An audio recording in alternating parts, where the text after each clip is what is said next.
नमस्कार मेरे साथियों, स्वागत है आप सभी लोगों का अपने YouTube चैनल मैसी विक्ट्री पे। तो कैसे हैं आप सभी लोग। आपका कल को पेपर होने वाला है और बहुत सारे बच्चों के कमेंट कि सर हिंदी में तो कुछ बता दीजिए। चलो मैथ का पेपर तो बाद में है, अगर शुरुआत हमारा भला हुआ तो हम पूरे लास्ट तक भला करते हुए चलेंगे।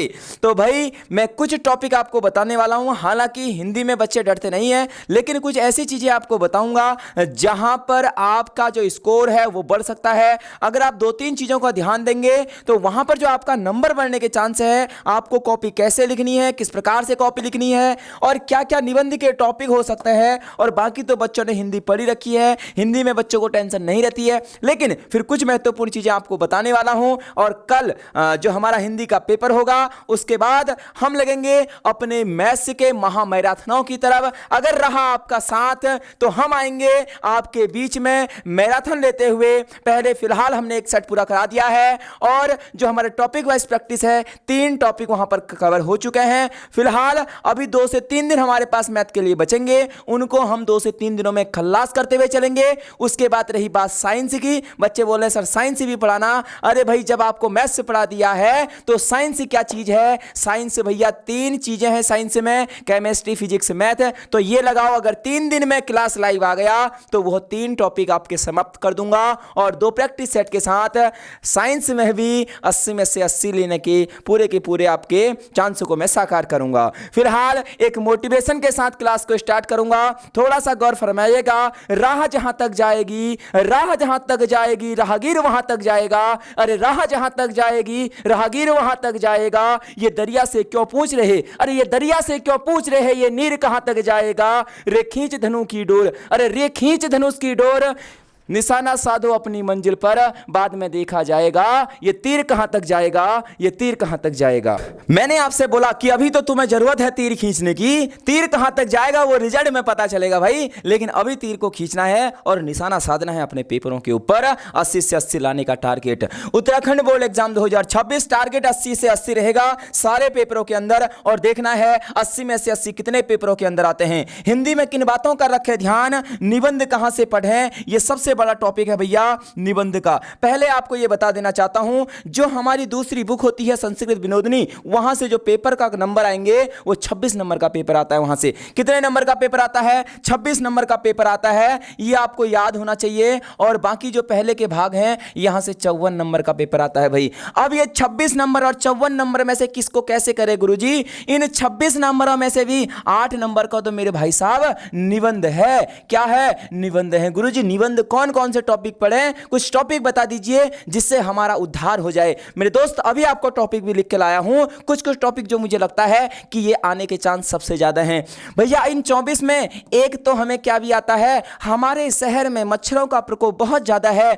अपने अस्पताल में या फिर अपने किसी को भी बोल देगा, ग्राम प्रधान को, गांव में बहुत ज्यादा मच्छर हो रखे हैं, ग्राम प्रधान को एक खत लिखिए, ऐसा वैसा कुछ भी बोल सकता है। बोल सकता है कि तुम्हारे स्कूल में वार्षिक उत्सव है और अपने दोस्त को खत लिखकर बुलाओ कि दोस्त हमारे यहाँ वार्षिक उत्सव है। तो ऐसे टॉपिक वहां पूछे जाएंगे। बोल सकता है कि हमारे गांव में बीमारी बढ़ रही है, बीमारी के लिए कुछ करिए, प्रबंधन करिए, तो किसी को भी वो खत लिखा सकता है। ठीक है, तो यहां से क्वेश्चन ये फिक्स है, एक निबंध फिक्स है भाई। अब ध्यान रहे बचे हुए टॉपिक। अब कुछ चैप्टर ऐसे हैं जहां से एग्जामिनर पूछता है। एक चैप्टर कौन सा है भाई, आपको पता होगा नेताजी वाला एक चैप्टर है, आपको पता होगा उधो वाला एक चैप्टर है। तो ये चैप्टर को ना आपको क्या करना है, अंतिम समय की मैं बात बता रहा हूं। आज दिन में क्या करना है आपको, अभी से बैठना है, सुबह से शाम तक उठना नहीं है। मैं फिर बोल रहा हूं, ये एक दिन की मेहनत है, आपको 80 से 80 दिला के रहेगी। क्या करना है ध्यान से देना भाई। हिंदी में आपको क्या करना है, पहली वाली बुक पकड़नी है। इस पहली वाली बुक में जितने भी चैप्टर हैं जो इंपोर्टेंट हैं,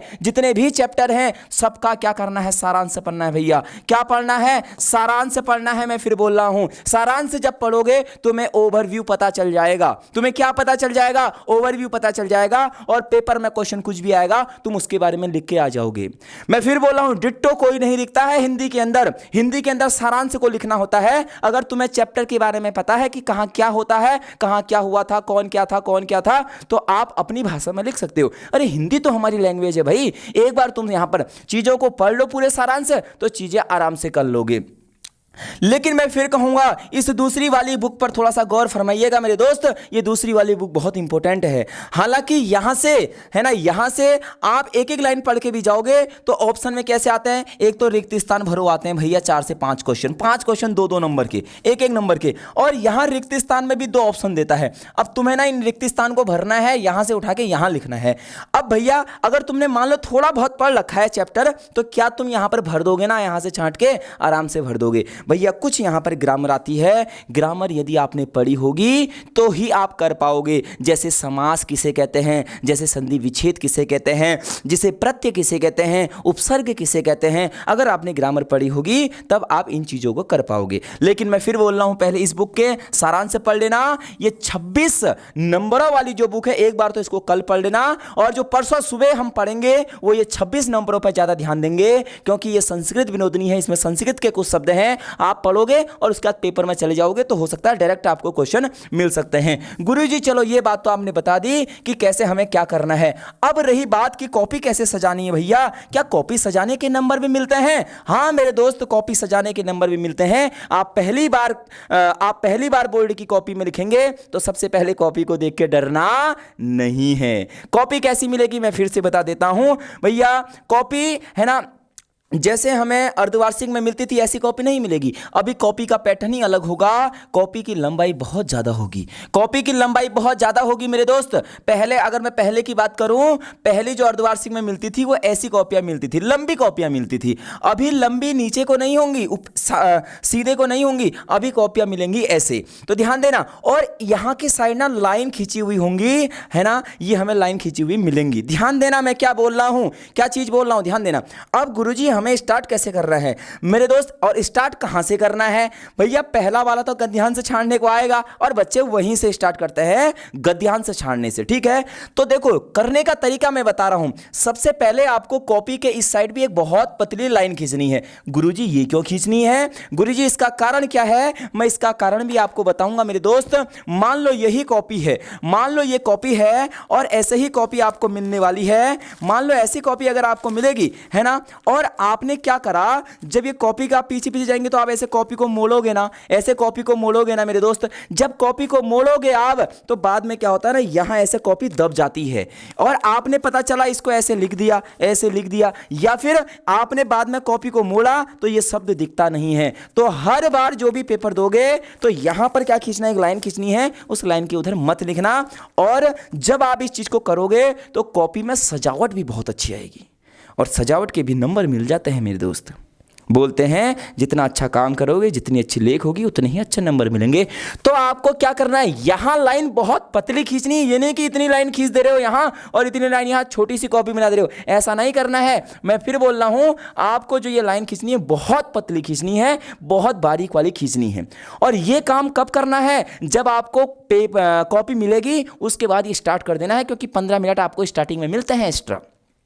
ये नहीं कि जब पेपर स्टार्ट हो रहा है घंटी बज रही उसके बाद कर रहे हो। ये सारे कॉपियों में, सारे के सारे पेजों में जितने भी पेज होंगे, मेरे हिसाब से 32 पेज होंगे, और 32 के 32 पेजों में ये लाइनें पहले ही हो जानी चाहिए। सारे के सारे पेजों में पहले कर लेना। गुरुजी ठीक है, ये हम समझ गए, हम इस काम को बिल्कुल बखूबी से कर लेंगे, आपने जो बोला हम ऐसा कर लेंगे।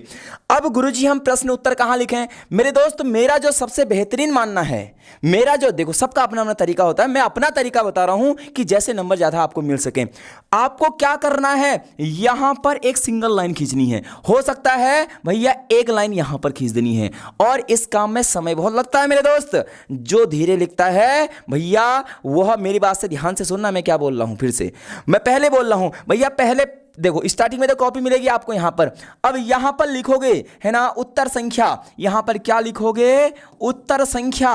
ध्यान देना, उत्तर संख्या पहले का ए, है ना। अब जैसे ही तुमने इसका आंसर लिखा, इसके बाद आप यहां पर पहले, क्योंकि पहला पेज है, पहले पेज में आराम से काम करना, एक बहुत पतली लाइन खींच के यहां पर लिखोगे उत्तर संख्या पहले का बी। ऐसे ही अगर पहले उसमें जगह है, नहीं तो अगले उसमें। बस स्टार्टिंग के 2-3 पेजों में ऐसा कर लेना मेरे दोस्त। मैं क्या बोल रहा हूं ध्यान से सुनो। स्टार्टिंग के 2-3 पेजों में कर लेना, उसके बाद जैसे 5-6 पेज भरे फिर तो तुम कैसे ही करो भैया, कोई फर्क पड़ने वाला नहीं है। लेकिन स्टार्टिंग के 5 पेजों में ऐसा काम कर लेना। तुम्हें दिख रहा होगा गुरुजी बहुत अच्छा लग रहा है हमें देखने पर भी, तो तुम्हारी कॉपी भी इतनी ही अच्छी लगेगी मेरे दोस्त। हाँ, आपको पेपर के अंदर क्या क्या ले जाना है भैया? सबके पास पेंसिल होनी चाहिए, सबके पास कटर, रबड़, स्केल, है ना, एक ब्लैक स्केच भी होना चाहिए, 2 पेनें होनी चाहिए ब्लू, 2 ब्लैक पेनें होनी चाहिए। सारे सामग्री तुम्हारे पास होनी चाहिए। अब कई सारे बच्चे बोलेंगे गुरुजी यदि हम यहां पर लिख दें। मेरे दोस्त यहां पर भी लिखना है, ध्यान दो, यहां पर भी लिख सकते हो, लेकिन ज्यादा अच्छा ये लगता है। देखो ना कॉपी सजावट में कितनी अच्छी लग रही है। जब एक क्वेश्चन होगा, फिर डब्बा बनेगा, दूसरा क्वेश्चन, तीसरा क्वेश्चन, तो हो सकता है कि स्टार्टिंग में 4-5 पेज आप ऐसे कर लेना, और बाद में जो आंसर होंगे 1-1 नंबर के, वहां मत करना ऐसा। वहां क्या करोगे, उत्तर संख्या ये, फिर यहां लिख दिया 1 का ए, पहले का बी, पहले का सी, फिर बाद में ऐसे कर लेना जो एक एक अक्षर वाले आंसर होंगे। उससे तुम्हारा समय बच जाएगा मेरे दोस्त। मेरी बात को सब लोग समझ गए? ये 80 से 80 वाला मैं बता रहा हूँ चीज़ें, और यहाँ पर जगह खाली छोड़ना होता है, क्योंकि जो एग्जामिनर नंबर देता है मेरे दोस्त वो यहीं पर देता है। ऐसे लिखेगा, देखो 2 नंबर, फिर लिखेगा 2 नंबर, फिर लिखेगा 2 नंबर, फिर लिखेगा 8 नंबर, जोड़ते जोड़ते आपके हो जाएंगे 80 नंबर। 80 में से मैं ध्यान देना, मैं बहुत खतरनाक चीजें आपको बता रहा हूं। ये तो मैंने बता दिया कि कैसे पेपर करना है, कितने लाइनें छोड़नी है, कितनी क्या करनी है, और राइटिंग थोड़ा सा 4-5 पेजों में मेरे दोस्त अच्छे से बना लेना भाई, मजा आ जाएगा। 80 से 80 आपके आ जाएंगे। ठीक हो गया, ये कर लिया। गुरुजी निबंध कब करें मेरे दोस्त? निबंध कब करें? निबंध कब करें, बहुत बड़ा डाउट है।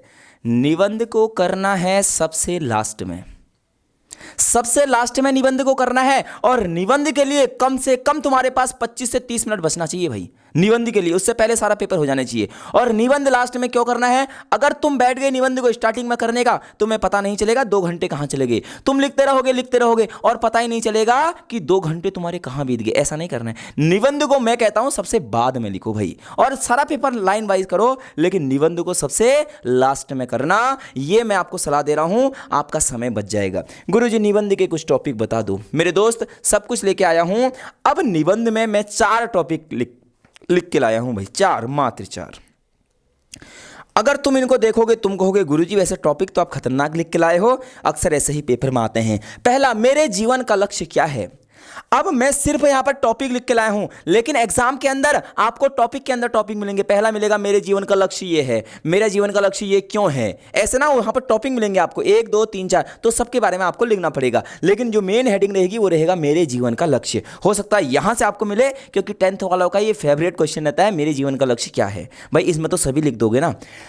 उत्तराखंड में प्राकृतिक आपदा, इस पर थोड़ा सा गौर फरमाइएगा। मैं यही कहता हूं कि जो चीज मैं यहां पर लिखता हूं अक्सर वही चीज पेपर में पूछी जाती है। पता नहीं ये ऊपर वाले का वरदान है या फिर इतना एक्सपीरियंस है, ये पता नहीं। मैं क्यों कहता हूं मेरे दोस्त, मेरे भाई, मेरे बंधु, ध्यान से देखना। उत्तराखंड में प्राकृतिक आपदा आई हुई थी बीच में, और उत्तराखंड में प्राकृतिक आपदा हमने देखी थी, बहुत भयानक आपदा आई थी। उस आपदा के बारे में थोड़ा देख लेना कि कौन से जिले में थी और कहां वो आई हुई थी, उस गांव का नाम क्या था, कितने घर वहां दब गए थे। अब उसको अपने भाषा में लिखना है हमें भाई। वहां लिखेंगे उत्तराखंड में प्राकृतिक आपदा आई और क्यों आई। भैया 2013 में केदारनाथ के बारे में भी आप लिख देना, वहां भी प्राकृतिक आपदा आई थी 2013 में। 2025 में अभी धराली गांव में था, वहां भी प्राकृतिक आपदा आई थी भैया, आपको याद होगा, है ना। तो ये क्यों आ रही है, इसका कारण क्यों है, वहां पर ऑप्शन नीचे मिलेगा। प्राकृतिक आपदा के कारण भैया पेड़ कट रहे हैं, खनन ज्यादा हो रहा है ना, पर्यटन ज्यादा बढ़ रहा है। ये सारी चीजें आप वहां पर लिखोगे, और इस पर मैं इंपॉर्टेंट मारूंगा। थोड़ा सा एग्जामिनर क्या करता है, करंट की चीजें निबंध में दे देता है। सोशल मीडिया भैया देख रहे हो, सोशल मीडिया का जमाना है। एआई यहां पर बीच में आ गया है और सोशल मीडिया का जमाना है। यहां से एग्जामिनर क्वेश्चन ना पूछे, ऐसा हो ही नहीं सकता है। तो ये भी मैंने एक इंपॉर्टेंट टॉपिकों के बीच में रखा हुआ है। उत्तराखंड में पर्यटन भैया, ये भी बहुत ज्यादा क्वेश्चन पूछा जाता है, उत्तराखंड में पर्यटन। इसके अलावा भैया इसके अलावा देखो, ये तो उत्तराखंड के टॉपिक हैं। अगर ऐसे भी पूछ सकता है भारत में आतंकवाद, तो सीधे दिमाग के अंदर बात आनी चाहिए पुलवामा हमला।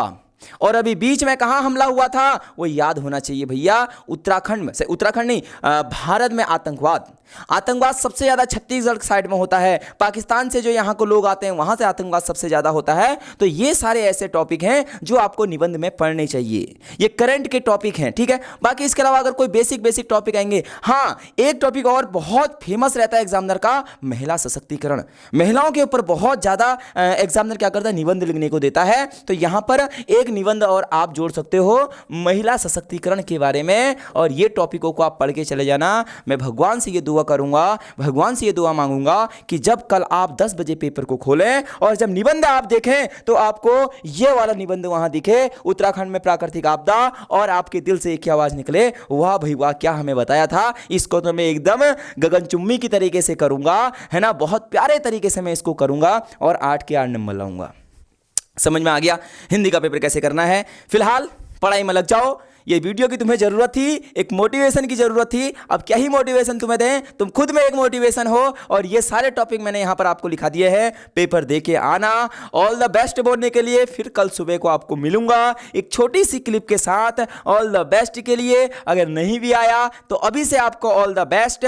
फिर मैं मिलूंगा सीधे मैथ की क्लास में, धुआंधार तरीके से हम मैथ को खोलेंगे। और जो आपका मेरे ऊपर विश्वास है, इस विश्वास को बनाए रखना। मैं फिर बोल रहा हूं 80 से 80 लाओगे पेपर के अंदर, और बहुत सारी चीजें आपको नई सीखने को मिल रही होंगी। 2 से 3 क्लासें हमने देख ली, उसमें पढ़ाने का तरीका देख लिया होगा, यहां पर कोई डाउट नहीं रहना चाहिए। तो भाई अगर दोस्तों के साथ अगर शेयर नहीं किया है तो शेयर कर लो। जितना मोटिवेशन वहां से मिलेगा उतना मोटिवेशन यहां से मिलेगा, ये मेरी गारंटी है। मैं मिलूंगा सीधे मैथ की क्लास में, तब तक के लिए आप दिन भर पढ़ते रहना। मैं फिर बोल रहा हूं, दिन भर पढ़ते रहना, जितना पढ़ोगे उतना कम होगा। दिन भर पढ़ते रहना, रात को जल्दी सो जाना। ये नहीं कि रात को 1-2 बजे तक पढ़ रहे हो, रात को सभी लोग 10:30 से 11 बजे तक सो जाना, और सुबह ज़्यादा जल्दी भी मत उठना। मैं पहले बता रहा हूँ भाई, कहीं पता चला पेपर में नींद आ रही है। हाँ, सुबह 4:30-5 बजे उठ जाना। आप कहोगे गुरुजी ये तो हमारे लिए बहुत ही जल्दी है, आप कह रहे हो जल्दी मत उड़ना और फिर कह रहे हो 4:30-5 बजे उड़ना। भाई 4:30-5 बजे तो उड़ना ही पड़ेगा। जल्दी कहने का मतलब है 2 बजे 1 बजे मत उठ जाना। कई सारे बच्चे होते हैं